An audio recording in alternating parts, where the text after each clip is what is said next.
کہ آقا علیہ السلام کے اس غضب نبوت کو دیکھ کر، اور یہ بات یقیناً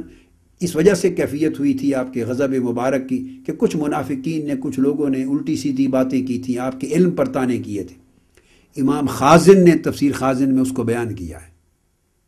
کہ کسی نے یہ کہا تھا کہ یہ نبی دعویٰ کرتا ہے کہ مجھے قیامت تک ہر مومن، اردت علیہ امتی، امت میرے اوپر پیش کی گئی، ہر مومن و کافر قیامت تک میں نے اس کو جان لیا اور پہچان لیا۔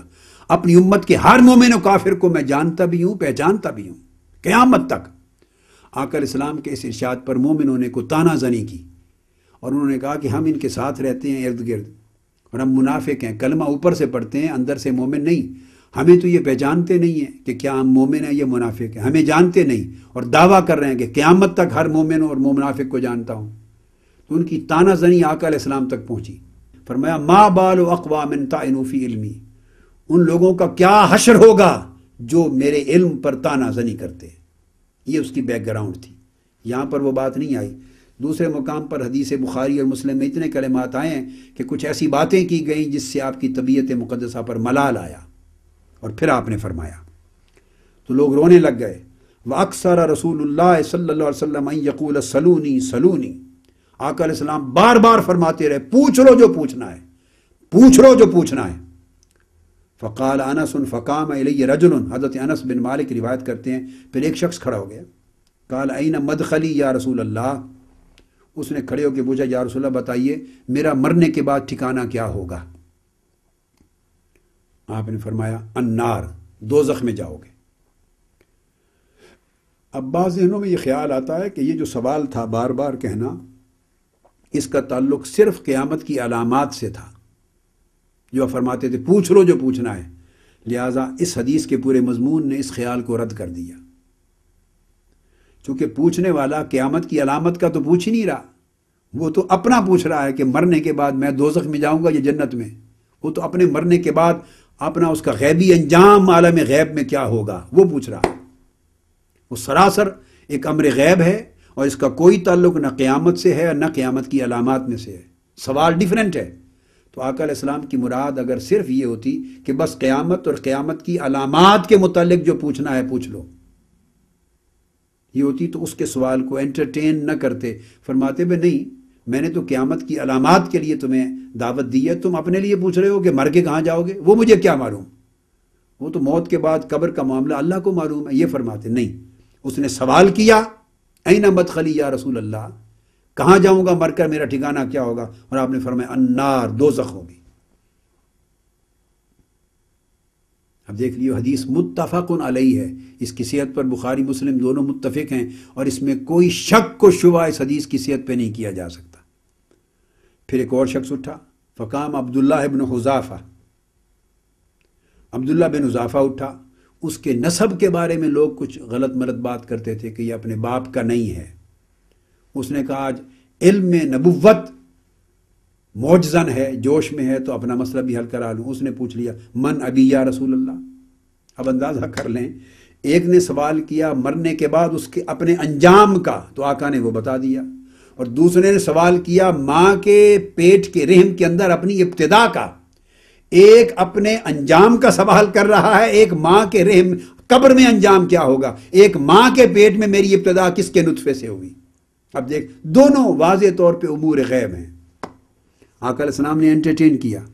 پوچھا میرا باپ کون ہے، فرمایا ابو کا حذافہ، تمہارا باپ حذافہ ہے، نسب کی تصدیق کر دی۔ قال ثم اکثر ان یقول سلونی سلونی، پھر پوچھتے رہے پوچھ لو پوچھ لو۔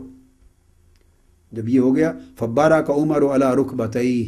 پھر سیدنا فاروق اعظم رضی اللہ تعالیٰ عنہ اپنے گھٹنوں کے بل جھک گئے، آقا علیہ السلام کے سامنے جھک گئے۔ فقال رضینا باللہ ربا وبالاسلام دینا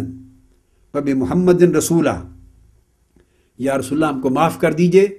ہم ایمان لائے۔ دوبارہ اعلان کیا، دراصل اب یہ لوگوں کی طرف سے، وہ جنہوں نے گستاخی تو بدبختوں منافقوں نے کی تھی،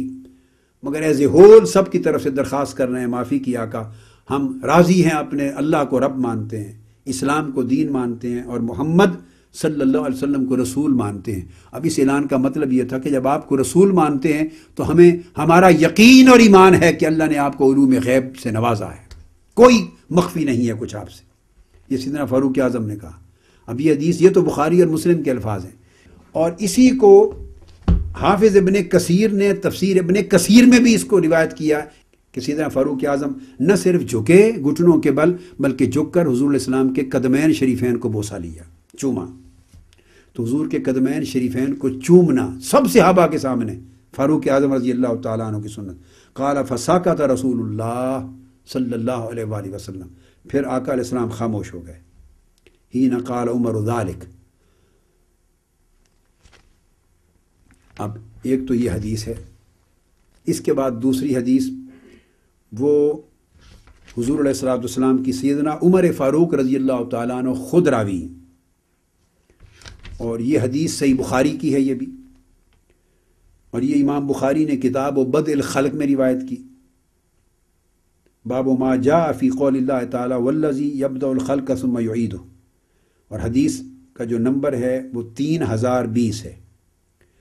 عن عمر رضی اللہ تعالی عنہ یقول قام فینا النبی صلی اللہ علیہ وسلم مقاما، فرماتے ہیں کہ ایک روز آقا علیہ السلام ہمارے درمیان قیام فرما ہوئے، کھڑے ہوئے، فاخبرنا عن بدء الخلق حتی داخل اہل الجنت منازلہم و اہل النار منازلہم حافظ ذالک من حافظہ و نسیہ من نسیہ، رواہ البخاری۔ کہ آقا علیہ السلام قیام فرما ہوئے اور کائنات اور مخلوقات و کائنات کی ابتدا سے لے کر قیامت کے دن کے آخر پر جنتیوں کے جنت میں داخل ہو جانے اور دوزخیوں کے دوزخ میں داخل ہو جانے کے وقت تک کا سارا کچھ ہمیں بیان فرما دیا۔